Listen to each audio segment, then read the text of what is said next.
अस्सलाम वालेकुम स्टूडेंट्स। तो आज हम पढ़ने वाले हैं एम्स ऑफ क्लासिफिकेशन, यानी कि क्लासिफिकेशन के मकासद कौन से हैं, क्लासिफिकेशन क्यों बनाई गई।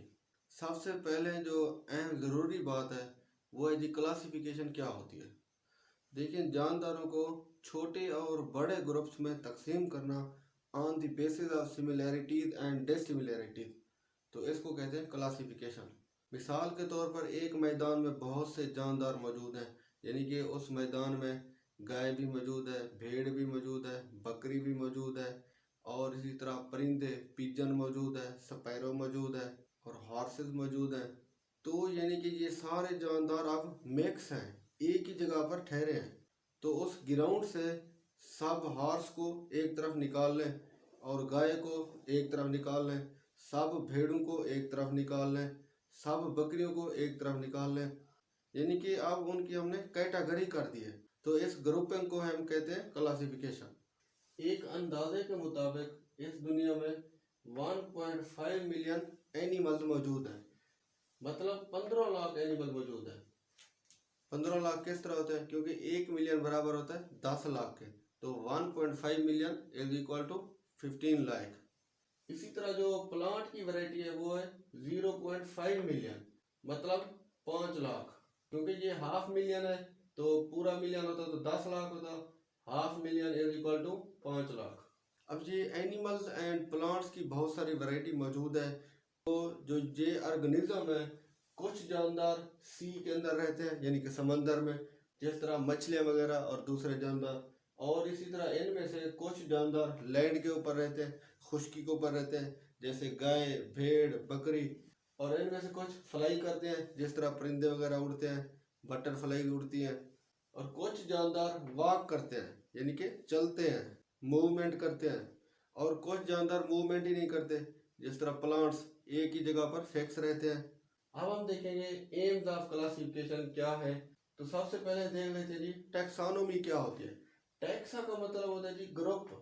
ग्रुप मतलब जानदारों की जब हम क्लासिफिकेशन करें, उनको ग्रुप्स में डिवाइड करें, तो वो क्या कहलाएगी, टैक्सोनॉमी। इसी तरह सिस्टमैटिक्स क्या होती है, इसमें हम एवोल्यूशनरी हिस्ट्री को देखते हैं, यानी कि जो एक जानदार है उसकी तारीख को पढ़ना, यानी कि वो जानदार कहाँ से पैदा हुआ, उसके आबाओ अजदाद कौन से थे और उनका ताल्लुक कहाँ से था। तो इस हिस्ट्री यानी कि तारीख को देखना, इसको हम कहते हैं सिस्टमैटिक्स। तो इन दो क्लासिफिकेशन हम क्यों करते हैं, फॉर सिमिलैरिटीज एंड डिफरेंसेस, यानी कि हम क्लासिफिकेशन इसलिए करते हैं ताकि हम उनकी सिमिलैरिटीज को देख सकें, यानी कि कितनी मुशाबियत है जानदारों में, और डिफरेंसेस की बुनियाद पर उनकी ग्रुपिंग करना, ये भी एक ऑब्जेक्टिव है, ये भी एक हमारा मकसद है। अब क्लासिफिकेशन जो सेकंड है वो है एवोल्यूशनरी हिस्ट्री। तो वही बात है, यानी कि जानदार की एक तारीख के बारे में देखना, उसकी आबाओ-अजदाद का पता लगाना। अब देखते हैं जी बेसिस ऑफ क्लासिफिकेशन क्या होती है, क्लासिफिकेशन की बुनियाद क्या है। तो इसमें हम रिलेशनशिप देखते हैं जानदारों का। अब देखें, मिसाल के तौर पर एक कमरे में पिजन मौजूद है, और इसी तरह चिड़िया मौजूद है, और इसी तरह शीप मौजूद है, गोट मौजूद है। तो अब आप ये बताएं कि एक स्पैरो जो चिड़िया होती है वो किस से मुशाबियत रखती है। वो शीप से मुशाबियत नहीं रखती, गोट से मुशाबियत भी नहीं रखती, तो वो पिजन से मुशाबियत रखती है, यानी कि उसका स्ट्रक्चर कबूतर से रिलेटेड है। यानी कि इसमें हम रिलेशनशिप देखते हैं, sparrow is related to pigeon. इसी तरह basis of classification external and internal structure की बुनियाद पर की जाती है, यानी कि जानदारों का स्ट्रक्चर देखना बैरूनी तौर पर, अंदरूनी तौर पर, तो उसकी बुनियाद पर हम उसको इकट्ठा करते हैं, यानी कि ये दूसरी बेसिस ऑफ क्लासिफिकेशन है। इसी तरह डीएनए की मदद से भी हम क्लासिफिकेशन कर सकते हैं, डीएनए को चेक करके, यानी कि डीएनए की मदद से पता लगाना कि ये कौन सी स्पीशीज है और इसका ताल्लुक कहाँ से है।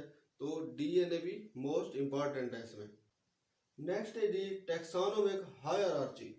ये क्या होती है जी, देखिए जब टैक्सा यानी कि ग्रुप्स मिल जाए आपस में और एक लेडर बना दें, लेडर का मतलब होता है सीढ़ी, तो उस सीढ़ी को हम कहते हैं टैक्सोनोमिक हायरार्ची। और इसी तरह ये सीरीज एक सीढ़ी बना रही है, यानी कि एक लेडर बना रही है, इसको हम कहते हैं जी टैक्सोनोमिक हायरार्ची। 5 किंगडम भी इसी बुनियाद पर बनाया गया। इसी तरह अब हम देखेंगे फाइलम किस तरह बनते हैं, क्लासेस किस तरह बनते हैं, ऑर्डर, फिर फैमिली, जीनस एंड स्पीशीज। तो ये किस तरह एक दूसरे से रिलेटेड है और किस तरह इनकी फॉर्मेशन होती है। अब देखें, ये इंसान की क्लासिफिकेशन दी गई है, ह्यूमन क्लासिफिकेशन। इसमें क्या है, किंगडम क्या होता है, एनिमिलिया, फाइलम कॉर्डेटा होता है जी, क्लास मैमेलिया होती है, order primates, family hominidae, genus homo, species homo sapiens. अब देखें जी, बेसिक यूनिट ऑफ क्लासिफिकेशन कौन सा है जो क्लासिफिकेशन की बुनियाद हो। देखिए, बेसिक यूनिट ऑफ क्लासिफिकेशन क्या है। अब बेसिक यूनिट है जी स्पीशीज। स्पीशीज को हम डिफाइन करते हैं जी, species is a group of organism which can interbreed with each other and can produce fertile offspring is known as species. यानी कि हम कह सकते हैं कि ये जानदारों का एक ग्रुप होता है जो आपस में क्रॉस कर सकता है और इस तरह उनकी जो ऑफस्प्रिंग औलाद पैदा होती है वो फर्टाइल हो।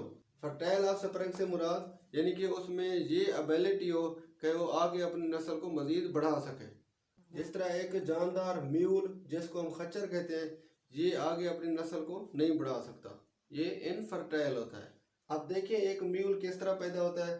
जब male donkey and female horse का आपस में क्रॉस किया जाता है, उसकी मेटिंग की जाती है, उसका मिलाप किया जाता है, तो म्यूल पैदा होता है, खच्चर पैदा होता है। यानी कि मेल गधा और फीमेल घोड़ी के मिलाप से म्यूल पैदा होता है। और ये एक अननेचुरल क्रॉस है, यानी कि एक ही टाइप की स्पीशीज नहीं थी, दो मुख्तलिफ स्पीशीज थी और उनसे जो जानदार पैदा हुआ वो इनफर्टाइल है, वो अपनी आगे नस्ल यानी कि नहीं बढ़ा सकता।